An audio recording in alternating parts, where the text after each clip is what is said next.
Hi,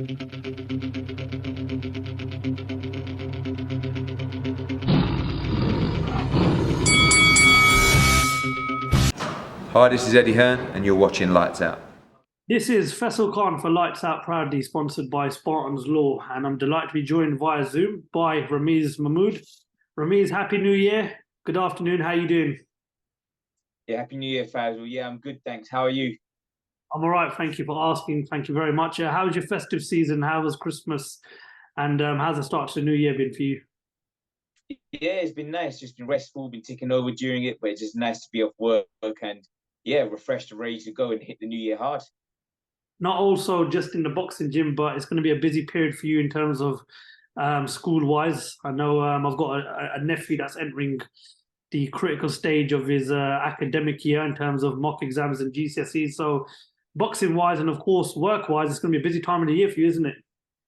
Yeah, from every perspective, it just doesn't stop. Fair enough. Well, keep it busy. That's the way it's meant to be. But I understand that you've got some news for us. So the floor's all yours, Ramiz. Yeah, so on February the 24th, I'll be boxing at the York Hall for the English title. I'll be fighting Jordan Perkins, who's an unbeaten fighter. He won the Southern Area title in his last fight, and they'll be taking him on for the English title. Very, very good fight. Yourself versus Jordan Perkins for the English title. He's an undefeated fighter. Just talk to us about the show. I take it it's a Steve Goodwin show. Am I right? No, he's actually is a Lee Eaton show. Full announcement is going to be coming this coming week. But it's an Lee Eaton show. Broadcast will be announced soon as well. And yeah, it's going to be a really good show. And that's on a Let's Go Management show. Am I right? That's the episode. Let's Go Management show. Yeah. Perfect. Well, definitely an exciting fight to look forward to. Just talk to us about your opponent. What do you know of him? What type of a fight can we expect between yourself and your opponent? Yeah, yeah. So Jordan Perkins, he hasn't had many fights, but in his fights he has had, he's made a big statement. He's boxed in a 10 round in his last fight, where he won the Southern Area title. And funny enough, I actually sparred him quite a lot for that last fight as well. So we know each other fairly well. And obviously, I'm not going to go into sparring stories or anything like that. But if you're going to take anything from the sparring, you can take that it's going to be a really good fight because the spars have been good to watch. So the fight itself, I'm assuming, is going to be good to watch. You've held the English title before. You've been in big fights. You've been in big 50-50 fights as well. I know you fought the likes of Jack Bateson as well, Chris Bourke.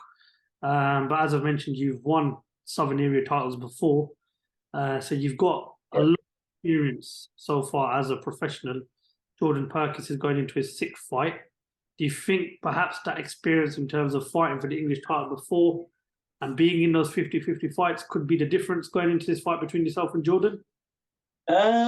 Possibly, but then in his last fight, he boxed in his first 10 rounder. I'm sure they said then, he's not experienced to do the 10 rounds, and he handled it quite well. So I'm not just solely relying on the experience to be the key factor. I want my boxing to be the key factor over anything. But if he isn't inexperienced over the rounds, then I'm sure I'll show that. But I'm sure he'll be more than ready, like I will be as well. You sort of, I mean, I wouldn't know if rebuild's the right word, but after those two defeats, you've had to sort of start again, and you've done pretty well. You know, you've won your last two fights, you've got rounds under your belt. What did those two defeats, what did you learn about yourself after those two defeats from these? Yeah, as you said, this year has all been the whole rebuild process, all starting over, getting rounds back, getting back to winning ways. But yeah, you do, as everyone says, it's a big cliche in boxing, but you do learn more from the defeats than you do from the wins. And I've learned a lot about my mental character during those defeats, more than anything, and how that I can bounce back from a loss. And I've shown that this year, and I'm going to show that this year as well. I know obviously you've got a very busy lifestyle. You know, you've got a full-time job as a teacher. You know, you train very hard. I'm pretty sure it's 5 to 7 days a week.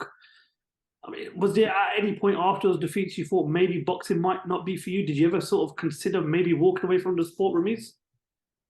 I didn't. There were probably a lot of people who were telling me to do so. Not people with my team, but just a lot of people saying to do so. But I couldn't walk away.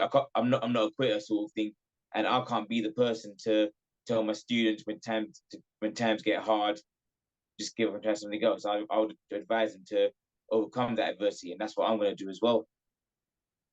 really respect how you stayed in the sport, given the fact that I know you've got a very busy lifestyle. You know, you're a full-time teacher as well.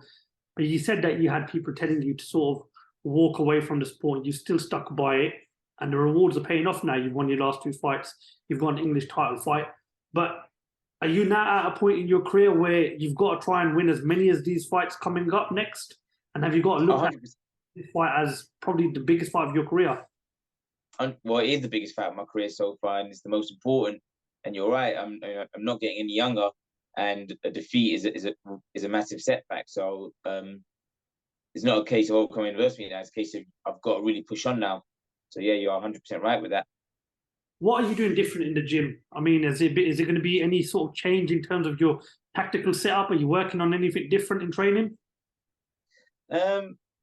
We believe we've got a good game plan going into it, and I've learned a lot about how to manage the training over the past year as well. Whereas before, I would always want to hit every session hard, 8 weeks, every session being just ridiculously hard. Now I've learned how to sort of rest myself when I need to.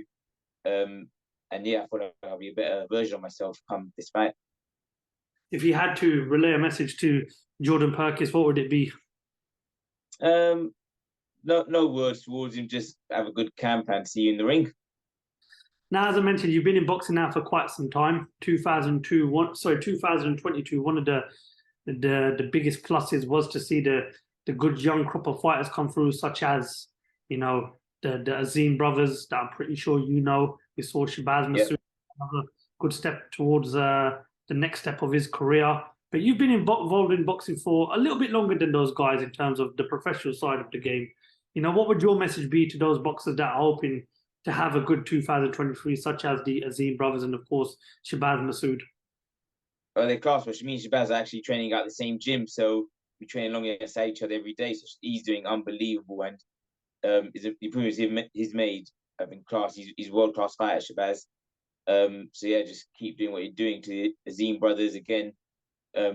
Adam was great against Ryden Charlton. His brother Hassan is going to show what he's about as well. Hamza Shiraz is out there as well. So yeah, just good to see everyone doing well. Many people can't help but ask the question when they look at a British Pakistani fighter like yourself, are you going to be the next Amir Khan, or where is the next Amir Khan? But looking at the crop of fighters we've got coming through, I'm pretty sure it's fair to say that we are getting a lot more British Pakistani fighters involved in boxing. Are you happy with how much the sport is branching out to Asians as well? Yeah, I mean, I think sports branching out to just everyone really, and boxing is its own language. I mean, you could meet someone who doesn't speak a word of English and you can't communicate with, but you can communicate through boxing. So it's a beautiful thing to see, really.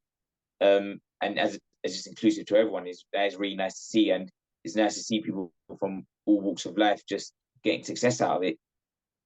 Well, it wouldn't be a lights out interview without me asking you a prediction for a potential fight in 2023 at some point this year. We're hoping we're going to see it between Tyson Fury and Alexander Usyk. I know you're a boxing fan. I know you like to, focus on as much boxing as possible. That's a fight everybody wants to see. Break it down for me, Ramez. How does that fight pan out if it does happen this year? I actually think Usyk gives Tyson Fury nightmares early on in the fight with his movement, his southpaw style. I think the longer it goes, the more the size will be effective for Fury's size, that is. And I think Fury will sweep a lot of the late rounds and take on points. Right, Ramez, before I let you go, because I know you've probably got a lot of preparation to do, what is the message to the fans out there, and is there anything else you'd like to add? No, just thank you to everyone who supported me, and look forward to me in 2023. It's been some good fights. Top man. Well, listen, Ramez, we wish you the best of luck for your English title fight.